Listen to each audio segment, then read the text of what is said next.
Hello, welcome to face classes. Today in this video, we are going to discuss the remaining portion of the lesson in the earliest cities. इससे पहले के video में हम लोगों ने देखा था कि स्टोरी ऑफ हड़प्पा क्या है, हड़प्पा की कहानी क्या है, जिसमें हमने पंजाब प्रांत में देखा कि रेलवे लाइन बिछाने के लिए ब्रिटिशर्स ने अपने मजदूरों को भेजा और उन्हें उस जगह के बारे में पता चला कि यहाँ कोई खंडर है और वो उसकी ईंटें चोरी करके लेके जाने लगे। बाद में पुरातत्वविदों ने उसकी खोज किया और उन्होंने ये पता लगाया कि यहाँ पर बहुत ही पुराने जमाने की कोई सभ्यता पाई जाती थी। उसके बाद में हमें पता चला कि हड़प्पा जैसे बहुत सारे शहर उसके आसपास पाए जाते हैं। हमने उसकी स्पेशल फीचर्स को देखा, हमने उसकी विशेषताओं को देखा था और हमने देखा था कि उस समय पर घर कैसे होते थे, नालियां कैसी होती थी और सड़कें कैसी होती थी। साथ ही साथ हमने ये भी देखा कि शहरों में लाइफ स्टाइल कैसी थी, कैसे लोग रहते थे। अगर आपने फर्स्ट पार्ट नहीं देखा है तो डिस्क्रिप्शन बॉक्स में उसका लिंक दिया गया है, आप उसे जरूर देखें। तो आज की जो डिस्कशन का टॉपिक होगा वो है new craft in the city. शहर में नए नए शिल्प क्या क्या होते हैं। इसके अलावा शिल्प बनाने के लिए, शिल्पकारी के लिए रॉ मटेरियल यानी कच्चा माल कहाँ से आएगा। इसके अलावा हम देखेंगे कि जो शहर में लोग रह रहे हैं इनका फूड कहाँ से आ रहा है, खाने की चीजें कहाँ से मिल रही हैं। इसके बाद में हम लोग एक सूक्ष्म निरीक्षण करेंगे हड़प्पा के शहरों का जो गुजरात में स्थित है। इसमें हम देखेंगे दो शहरों के बारे में, एक है लोथल और दूसरा है धोलावीरा। इन दोनों शहरों के बारे में देखेंगे कि ये कैसे सिचुएटेड थे और क्या क्या चीजें वहां से प्राप्त हुई। और उसके बाद में हम सील्स यानी मोहरों को देखेंगे और इन मोहरों का प्रयोग कैसे होता था सीलिंग के लिए, हम वो भी यहाँ पर डिस्कस करेंगे। और लास्ट में जो सबसे इंटरेस्टिंग टॉपिक होगा वो है मिस्ट्री ऑफ द इंड। इतनी बड़ी सभ्यता अचानक से विलुप्त कैसे हो जाती है, इस राज से भी पर्दा उठाएंगे। तो बने रहिए लास्ट तक हमारे साथ। New craft in the city, नगर और नए शिल्प। जो शहर थे, जो हड़प्पा और उस जैसे कई सारे शहर थे, उसमें कौन कौन से शिल्प, कौन कौन सी नई तरह की टेक्निक्स थी जो लोग यूज करते थे। उस टाइम की जितनी सारी चीजें मिली हैं, जो हमारे आर्कियोलॉजिस्ट को, जो पुरातत्वविद को मिले हैं, वो ज्यादातर चीजें जो थी वो या तो स्टोन की बनी थी या शेल की बनी थी या मेटल की बनी हुई थी। स्टोन पत्थर, शेल शंख होता है, ये भी पत्थर जैसा ही होता है जो नेचुरली मिलता है। मेटल यानी कि धात, धात में कौन कौन से धात, कॉपर, तांबा, ब्रॉन्ज, कांसा, गोल्ड यानी सोना, सिल्वर, चांदी। इन तमाम धातुओं के सामान, इन तमाम धातुओं से बनी हुई वस्तुएं हमें मिली हैं। कॉपर और ब्रॉन्ज जो था, ये तांबा और कांसा जो था, इसका प्रयोग होता था टूल्स बनाने में, औजार बनाने में, वेपन्स हथियार बनाने में, ऑर्नामेंट्स आभूषण बनाने में, वेजल्स बर्तन बनाने में। सोने और चांदी का प्रयोग जो है ऑर्नामेंट्स के लिए भी होता था, यानी कि आभूषण के लिए भी प्रयोग किया जाता था। वेजल्स यानी बर्तन बनाने के लिए, सोने चांदी के बर्तन भी हमें उस जमाने के मिले हैं, जिससे हम अंदाजा लगाते हैं कि उस समय पर लोग इन तमाम मेटल्स का, इन तमाम धातुओं का प्रयोग करते रहे होंगे। सबसे जो वहां की सबसे इंपॉर्टेंट, सबसे ज्यादा जो अचंभित करने वाली फाइंडिंग है, जो सबसे खूबसूरत चीज है वहां की, वो है बीड्स, मनके, मोतियां। इसके अलावा वेट्स, आपको वहां पर बहुत सारे बांट भी मिलेंगे, ब्लेड्स मिले हैं। ये सबसे ज्यादा अचंभित करने वाली चीजें हैं। ठीक है, अब यहां पर देखिए आप, ये पत्थर का बना हुआ एक बाट है जो उसी हड़प्पन सिटीज से मिला है। ये चेर्ट नाम के एक स्टोन से बनता था। चेर्ट नाम का एक स्टोन होता था जिससे ये बनता था। ये आमतौर से जो प्रीशियस स्टोन्स होते थे, जो कीमती पत्थर होते थे, उनको तौलने के लिए प्रयोग किया जाता था। इसके अलावा बीड्स यानी कि मनके, मोतियों जैसे होते हैं, ये कैरनेलिन नाम के एक पत्थर से बनता था। कैरनेलिन, कैरनेलिन पत्थर से, रेड कलर का पत्थर होता था, बहुत ही खूबसूरत होता था। इसको कट किया जाता था और उससे जो भी शेप बनानी होती थी, देखिए ये अलग अलग शेप की, यहाँ पर ये मनके दिख रहे हैं आपको, अलग अलग शेप में उस पत्थर को काटा जाता था। उसके बाद उस पर पॉलिश किया जाता था और फाइनली उसमें होल बना के, ताकि उसमें धागे को डाला जा सके। इस तरह से इसकी मालाएं बनाई जाती थी जो लोग आभूषण के तौर पर पहनते थे। और सबसे स्ट्राइकिंग फीचर जो मिली है वो स्टोन के ब्लेड्स है। आज लोहे की ब्लेड्स बनते हैं और स्टील की ब्लेड्स बनते हैं, लेकिन उस समय किस तरह से स्टोन को कट करके और उससे ब्लेड्स बनाए जाते थे। सबसे और एक इंपॉर्टेंट चीज मिली है जो इन शहरों से, वो है सील, मुहर। एक ऐसी मुहर जिसपे कई सारे साइंस और सिंबल्स बने हुए हैं। ये देखिए यहाँ पर अलग अलग तरीके की साइंस और सिंबल बने हैं। आज तक कोई भी इसको पढ़ नहीं सका है। लोगों ने कोशिश किया कि इस स्क्रिप्ट को पढ़ा जाए, शायद ये किसी भाषा में कुछ बातें लिखी गई हैं, लेकिन आज तक इस सब कॉन्टिनेंट में कोई इसको पढ़ नहीं सका है। ये सबसे अर्लीस्ट राइटिंग है जो हमें मिली है, इससे पहले की कोई भी लिखित वस्तु नहीं मिलती है। सबसे ओल्ड जो लिखित वस्तु या लिखित जो दस्तावेज मिला है हमें, वो ऋग्वेदा है। सबसे ओल्ड जो है वो ऋग्वेदा है, जिसे हम पढ़ पाए हैं। ये संस्कृत भाषा में है। इसके बारे में हम लोग नेक्स्ट लेक्चर में बात करेंगे। जो संस्कृत भाषा में वेदा है, ये सबसे पहली पुस्तक है जो भारत में मिली है और जो लिखित है, जिसको पढ़ा जा सका है। लेकिन इससे भी बहुत पहले की ये भाषा है जो हड़प्पन्स यूज करते थे, लेकिन इसको कोई पढ़ नहीं सका है। इसीलिए तो हम इसको प्रोटो हिस्ट्री की कैटेगरी में रखते हैं। जो हमारी सबसे अर्लीस्ट वीडियो थी, सबसे फर्स्ट वीडियो थी, उसमें हमने प्रोटो हिस्ट्री, प्री हिस्ट्री और हिस्ट्री के बारे में बात की है। उसको भी जरूर देखिए आप। हिस्ट्री की प्लेलिस्ट में वो वीडियो आपको सबसे पहले मिल जाएगी। तो ये जो ऐसी राइटिंग थी जो सबसे पहले नोन है, सबसे पहले जानी जाती है। लोगों ने इस सिंगर साइंस को, इन सिंबल्स को पढ़ने की कोशिश किया, लेकिन वो समझ नहीं पाया कि एग्जैक्टली इसमें लिखा हुआ क्या है। ये आमतौर से स्टोन के बने हुए होते थे, पत्थर पर इसको खुरच के लिखा जाता था, और आमतौर से ये रेक्टेंगुलर होते थे, वर्गाकार होते थे, चौकोर होते थे एकदम, और किसी न किसी जानवर की आकृति भी अंकित होती थी। इसके अलावा एक बहुत इंपॉर्टेंट फाइंडिंग है पोट्री, मिट्टी के बर्तन। हड़प्पन्स जो हैं ये पॉट्स भी बनाते थे और बहुत ही खूबसूरत होते थे। उस पर ब्लैक कलर से डिजाइन, देखो रेड कलर का पॉट है, ये रेड कलर है, और इस पर ब्लैक कलर से इस पर डिजाइनिंग भी बनाई जाती थी। ये हड़प्पन पॉट है। इसके अलावा एक स्टैचू मिला है, एक व्यक्ति है जिसका स्टैचू मिला है, और इस स्टैचू में जो कपड़ा इसको दिखाया गया है वो एक ऐसा कपड़ा है जो जिस पर कढ़ाई की गई है, कढ़ाई किया हुआ कपड़ा। तो एक स्टोन का स्टैचू मिला है हड़प्पन शहरों से, जो कि एक बहुत ही इंपॉर्टेंट व्यक्ति की प्रतिमा है। ये मोहनजोदाड़ो नामक जगह से मिली। मोहनजोदाड़ो ये हड़प्पन प्लेस है। हड़प्पा के बाद सबसे अहम जो है वो मोहनजोदाड़ो ही है। तो मोहनजोदाड़ो से ये एक आकृति मिली है, एक स्टैचू मिला है। इसमें जो है एम्ब्रॉयडर्ड गारमेंट्स दिखाए गए हैं, किस तरह से कढ़ाई किए हुए कपड़े दिखाए गए हैं। ऐसा लोग अंदाजा लगाते हैं कि जो कॉटन है, सूती की का जो प्लांट है, जो पौधा है, वो सबसे पहले 7000 साल पहले मेहरगढ़ नामक जगह में उगाया गया था। कुछ कपड़ों के पीसेस, टुकड़े मिले हैं, जिसमें कुछ सिल्वर के या कॉपर के ऑब्जेक्ट्स में सुई जैसे कुछ धात मिले हैं, जिनसे अंदाजा लगाया जाता है कि ये जो हड़प्पन लोग थे ये सिलाई, कढ़ाई और बुनाई भी जानते थे। आर्कियोलॉजिस्ट यानी पुरातत्वविद जो थे, इन्होंने पता लगाया है, इनको कुछ चीजें मिली हैं। स्पिंडल होल्स यानी कि बुनाई करने का जो स्पिंडल होता है। इसके अलावा टेरिकॉटा, मिट्टी से जो मिट्टी पका के चीजें बनाई जाती हैं, और फ्यान्स मिली हैं जिससे थ्रेड यानी धागे को बुना जाता था। फ्यान्स क्या होता है ये देखिए। फ्यान्स ये स्टोन और शैल से अलग होता था। स्टोन यानी पत्थर, शैल ये सब नेचुरली मिलते थे। फ्यान्स जो है ये आर्टिफिशियल हाथ से बनाया जाता था, मानव निर्मित है। ये एक टाइप का पदार्थ है जिसमें गम में यानी कि गोंद में पत्थरों के चूर्ण को मिलाकर, स्फटिक पत्थर होता है, बलुआ स्फटिक पत्थर, क्वार्ट्ज, इसको पीसकर गम में मिलाया जाता है और इस तरह से एक ऑब्जेक्ट बनाया जाता है जो कि बहुत ज्यादा चमकदार होता है। और ये इसका जो सरफेस होता है बहुत चिकना होता है, ठीक है, चिकनी परत होती है, इस पर चढ़ाई जाती है, और इसमें आमतौर से नीले या हल्के समुद्री रंग से इसको कलर भी किया जाता है। ये जो फ्यान्स हैं इनका यूज होता है मनके बनाने में। क्या बनाने में? बीड्स यानी मनके। बैंगल्स, चूड़ियां बनाने में, ठीक है। इसके अलावा इयररिंग्स, बाले, और छोटे छोटे बर्तन जो हैं, टाइनी वेजल्स, छोटे छोटे बर्तन भी बनाने के लिए ये फ्यान्स यूज होते थे। तो ये बहुत ही इंपॉर्टेंट फाइंडिंग है जो आज के लगभग 4700 साल पहले भारत में लोग बनाते थे। हड़प्पन्स के लिए जो कच्चा माल था उस समय, वो या तो लकड़ियों से मिलता था या मेटल्स के ओर से मिलता था। कुछ ऐसे भी कच्चे माल थे जो फार्मर्स या हर्डर्स यानी कि किसान और चरवाहों के जरिए से प्रोड्यूस किया जाता था, उगाया जाता था, उत्पादन किया जाता था। और फिर फाइनली उससे फिनिश्ड गुड्स यानी कि जो चीजें हैं यूज करने लायक, वो बनाई जाती थी।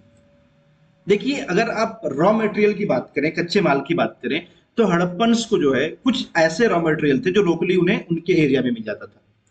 लेकिन कुछ चीजें ऐसी भी थी जैसे कॉपर है, टिन है, गोल्ड है, सिल्वर है, प्रीशियस स्टोन्स यानी कि कीमती पत्थर हैं, ये सब उन्हें दूर दराज से लाना पड़ता था। तो देखिए कहां से लाते थे ये चीजें। कॉपर जो है, कॉपर यानी तांबा, तांबा जो है ये लोग प्रेजेंट राजस्थान और वेस्ट एशिया में, पश्चिमी एशिया में ओमान से लेके आते थे। इसके अलावा टिन एक धात है जिसको ब्रॉन्ज और कॉपर के मिक्सचर से बनाया जाता था। ये प्रेजेंट डे अफगानिस्तान और ईरान से लाया जाता था। इसके अलावा गोल्ड यानी सोना, सोने जो है ये कर्नाटक से प्राप्त किए जाते थे। सोना ये हड़प्पन जहां पर लोकेटेड थे सिंधु नदी के आसपास, यहाँ पर गोल्ड अवेलेबल नहीं था, इसलिए ये लोग गोल्ड कहां से लाते थे? कर्नाटक से लाते थे। प्रेशियस स्टोन्स यानी कि कीमती पत्थर जो थे ये प्रेजेंट डे गुजरात, ईरान और अफगानिस्तान जैसे देशों से लाए जाते थे। तो यहां पर सिंपली बताने का मकसद ये है कि रॉ मटेरियल्स जो है कच्चे माल, कुछ ऐसे रॉ मटेरियल होते थे जो लोकली उन्हें मिल जाते थे, जो किसान या जो हर्डर्स होते थे उनके जरिए से मिल जाता था, लेकिन जो कीमती पत्थर हैं, मेटल्स हैं, ये सब ये लोग बाहर से आयात करते थे। ये देखिए कुछ इस तरह के खिलौने मिले हैं। इससे पता चलता है कि उस जमाने में जो है ट्रांसपोर्ट का भी सिस्टम था और ये चीजें जो है ओरिजिनली ट्रांसपोर्ट के तौर पर यूज की जाती होंगी। नेक्स्ट टॉपिक है food for people in the cities. शहरों में जो लोग रहते थे, जो अलग अलग तरह के काम कर रहे हैं, क्राफ्ट का काम कर रहे हैं, शिल्पकारी कर रहे हैं, उनके लिए खाना कहां से आता था? तो आपको बता दें कि सिटीज में भी लोग रहते थे, साथ ही साथ सिटी के आसपास जो गांव, कंट्री साइड, देहात था, वहां भी लोग रहते थे। जो देहात में रहने वाले लोग थे ये फसलें उगाते थे और साथ ही साथ एनिमल्स को भी पालते थे, जानवर भी, पशुपालन भी करते थे। ये हड़प्पन्स जो थे इन्होंने जो अनाज उगाए उनमें गेहूं, व्हीट, बार्ली यानी जौ, पल्सेस यानी दालें, पीज मटर, राइस यानी धान, सीसम लेनसीड तिल और इसके अलावा मस्टर्ड यानी कि सरसों, ये सारे जो फसल है ये उगाते थे हड़प्पन्स। हड़प्पन्स जो है खेती करने के लिए नया एक टूल लेके आए थे जिसे आज के जमाने में हल के नाम से जाना जाता है। ये हल हड़प्पन्स की इजाद है। ये हड़प्पन्स जो 4700 ईयर्स एगो हमारे इंडिया में यहाँ रहते थे, उन्होंने हल की इजाद किया है। तो कुछ ऐसे खिलौने मिले हैं जिससे हमें पता चलता है कि ये लोग जो है हल का प्रयोग करते रहे होंगे। ओरिजिनल हल हमें नहीं मिला है क्योंकि ऐसा अंदाजा लगाया जाता है कि ये लकड़ियों के बने होते थे और जब लकड़ी का बना हुआ रहेगा तो वो अब सरवाइव नहीं करेगा, वो अब खत्म हो गए हैं, सड़ घुन गए हैं। तो इसलिए हमारे पास कुछ ऐसे मॉडल्स मिले हैं, टॉय मिले हैं, खिलौने मिले हैं जिससे हम अंदाजा लगाते हैं कि ये लोग हल का प्रयोग करते रहे होंगे। हल का प्रयोग किस लिए करते थे? टू डिग द अर्थ, जमीन को खोदने के लिए, टर्निंग द सॉइल, मिट्टी को पलटने के लिए, एंड प्लांटिंग द सीड्स, और जो बीज है उसको प्लांट करने के लिए, बोने के लिए। एक और बहुत इंपॉर्टेंट चीज है कि ये जो एरिया है हड़प्पन्स का, जो इंडस वैली रिवर का पूरा एरिया है, इंडस रिवर वैली, तो यहाँ पर जो है हैवी रेनफॉल नहीं होती है, यहाँ पर पूरे साल बारिश नहीं होती है। तो ऐसा अंदाजा लगाया जाता है कि ये लोग इरिगेशन का मेथड भी जानते रहे होंगे और जो वाटर जो है बारिश के महीनों में स्टोर होता था उसको फिर खेतों में सप्लाई किया जाता था ताकि पौधे को उगाया जा सके। इसके अलावा हड़प्पन्स जो है इन्होंने पशुपालन भी किया। क्या क्या ये जानवर पालते थे? एक तो कैटल है, मवेशी जिसमें गाय और भैंस आ गए, शीप यानी कि भेड़, गोट, बकरियां, बफेलो भैंस, ये सारे जानवर। कैटल में आमतौर से सारे जो चौपाए होते हैं, मवेशी होते हैं जो हम पालते हैं उन्हें कैटल कहते हैं। तो शीप, गोट, बफेलो, काउस, ये सारी चीजें ये लोग पालते थे। अगर आप बात करें कि ये जो कैटल है, जो चौपाए हैं, इनको चराने कहा जाते थे, तो वाटर जो आसपास के तालाब होते थे, पास्चर्स, चरागाह होते थे, इनके सेटलमेंट्स के आसपास, वहां जाके इन जानवरों को चराते थे।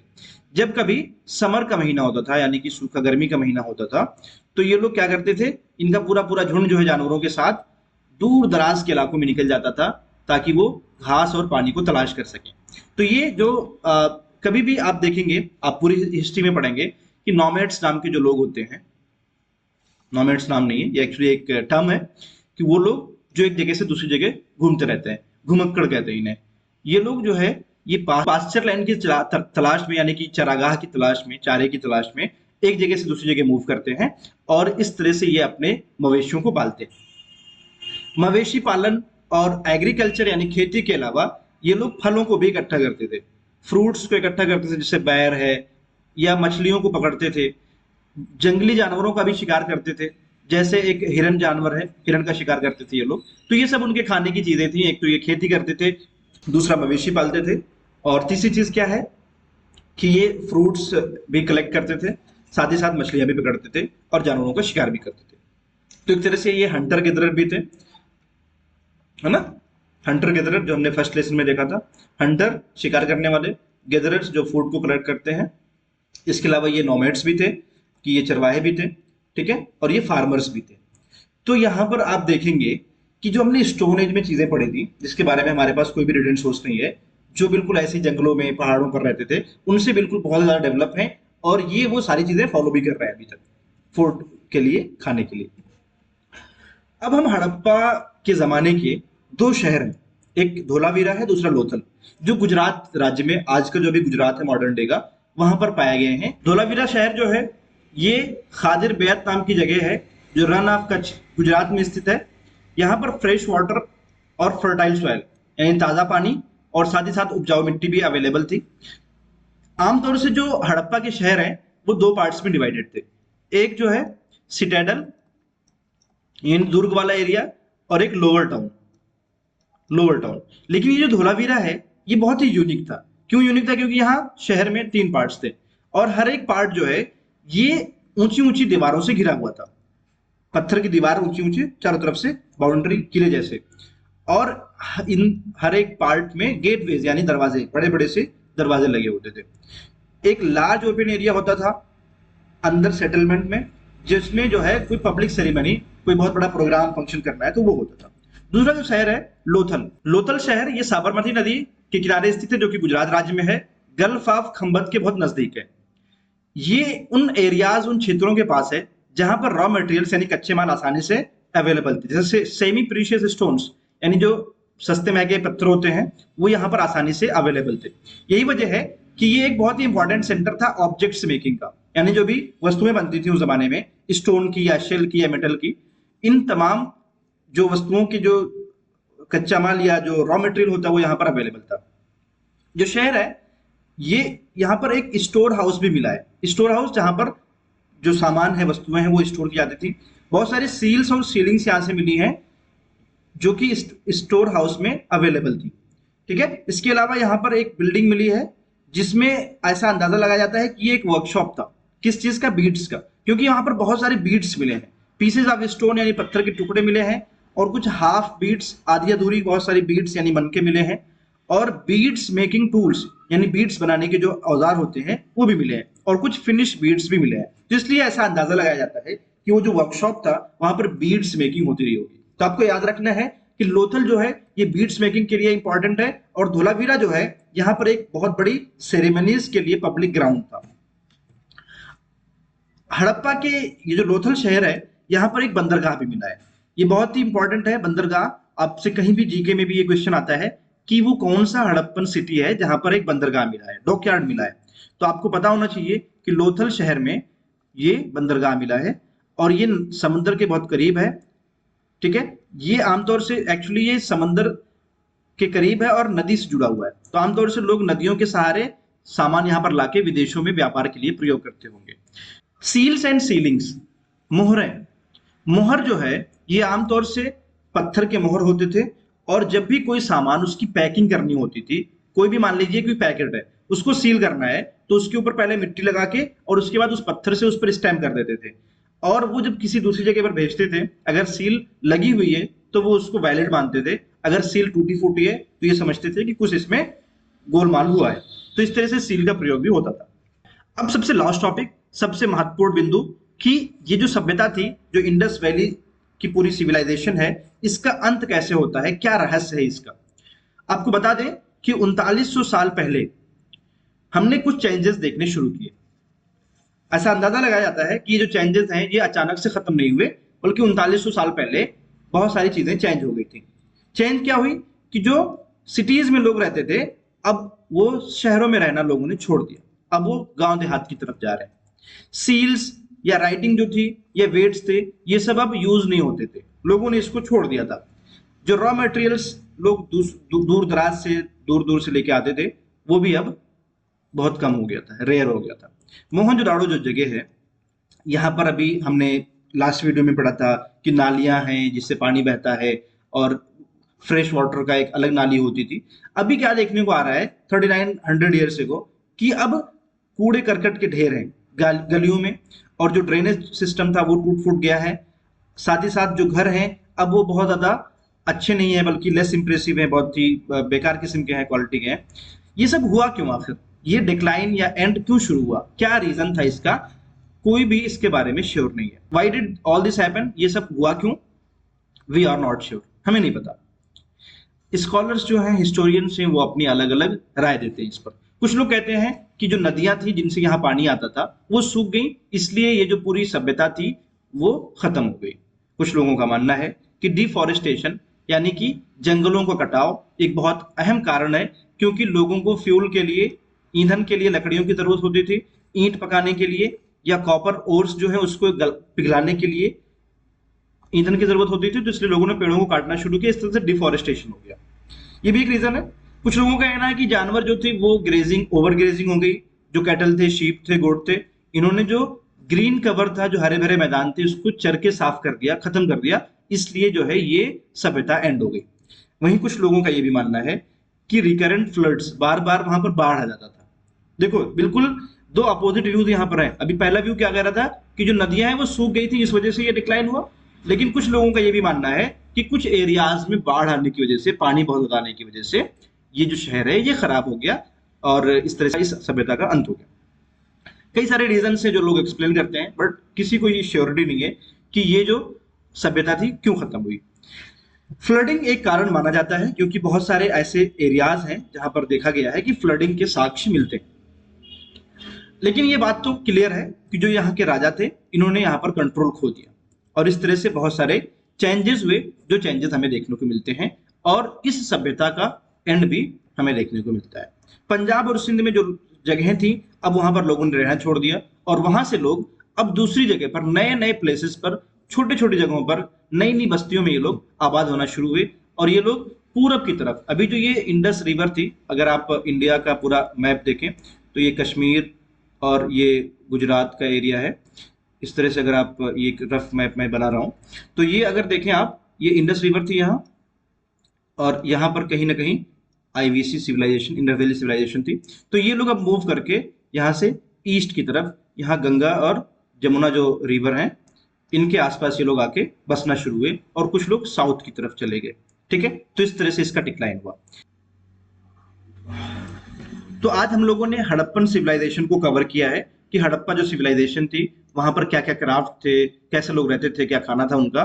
और हमने देखा कि कॉटन की जो कल्टीवेशन है वो मेहरगढ़ से शुरू हुई, और ये जो शुरुआत है इसकी, ये 7000 साल पहले की है। मेहरगढ़ एक ऐसी जगह है जहां पर 7000 साल पहले कॉटन की खेती हुई थी। ठीक है, इसके अलावा शहरों की जो शुरुआत है, ये 4700 साल पहले शहर बसने शुरू हुए, और इस तरह से ये शहर खत्म कब होने शुरू हुए? 3900 साल पहले। आपको पता है कि जब हम प्री हिस्ट्री पढ़ते हैं तो उसमें हमारा डेट उल्टा चलता है। 4700 में ये ओरिजिन हुआ, और 3900 में ये विलुप्त होने के कगार पर आ गया। और उसके बाद में अब नए शहर जो हैं वो 2500 साल के बाद शुरू होंगे। जब हम 6th सेंचुरी बीसी में आएंगे तो यहाँ पर हमें अर्बनाइजेशन देखने को मिलता है। आज के लिए इतना ही। Thanks for watching. Please like the video and comment below, and if you haven't subscribed our YouTube channel, please subscribe Face to Face Classes. Thank you so much.